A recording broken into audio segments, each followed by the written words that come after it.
বলছেন আকাশে আমি কোনো খলিফা দিই নাই, আকাশে আমার আইন দিয়ে আমি চালাচ্ছি ডাইরেক্ট। ওই সমুদ্রের দিকে তাকাও, সমুদ্রে আমার কোনো খলিফা নাই, ওইখানে আমি নিজে চালাচ্ছি আমার আইন দিয়ে।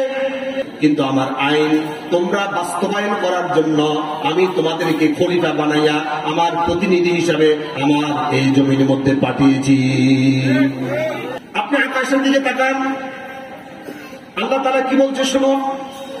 36 নম্বর সূরা, সূরা ইয়াসিনের 39 নম্বর আয়াত আল্লাহ তাআলা বলছেন, وَالْقَمَرَ قَدَّرْنَاهُ مَنَازِلَ حَتَّى عَادَ كَالْعُرْجُونِ الْقَدِيمِ وَالْقَمَرَ قَدَّرْنَاهُ مَنَازِلَ, আমি চন্দ্রের জন্য মঞ্জিল নির্ধারণ করে দিয়েছি।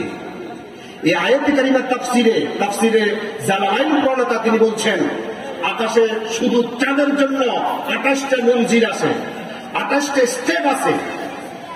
আপনি দেখবেন চাঁদ যেদিন উদয় হয় খুব চিকন হয়ে পশ্চিম দিগন্তে উদয় হয়, প্রথম দিগন্তে প্রথম মঞ্জিলে। আল্লাহ তাআলা বলছেন আল কমার কদ্দারনাহু মানাজিল, আমি চন্দ্রের জন্য মঞ্জিল নির্ধারণ করে দিয়েছি।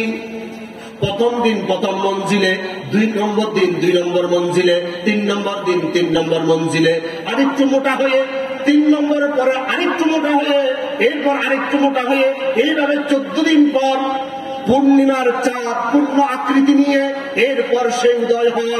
আবার যখন 15তম দিনে চলে যায় পূর্ব দিগন্তে, সে ট্রান্সফার হয়ে যায়, সেখানে গিয়ে একটুখানি ক্ষয় হয়ে পরের মঞ্জিলে উদয় হয়, এর পরের দিন পরের মঞ্জিলে আরেকটু ক্ষয় হয়ে, এইভাবে করতে করতে 28 দিন পর একেবারে ডুবে যায়।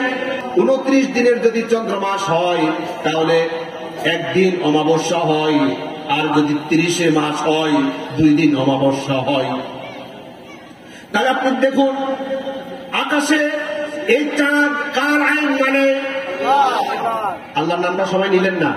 আকাশে কার আইন চলে? আল্লাহ তাআলা বলছেন অকুল্লুম ফি ফালাকিন ইয়াসবাহুন, শুধু চাঁদ নয়, প্রত্যেকটা গ্রহ নক্ষত্র, প্রত্যেকটা তারকাপুঞ্জ, প্রত্যেকের জন্য আমি মঞ্জিল নির্ধারণ করে দিয়েছি। প্রত্যেকটার আপন গতিতে আপন কক্ষপথে চলছে। এখানে আমার কোনো খলিফা নাই, আমার কোনো প্রতিনিধি নাই, আমি এটা ডাইরেক্ট চালাচ্ছি। যেখানে আল্লাহর প্রতিনিধি আছে সেখানে আল্লাহ ডাইরেক্ট আইন প্রয়োগ করে না, আইন কার্যকর করে না।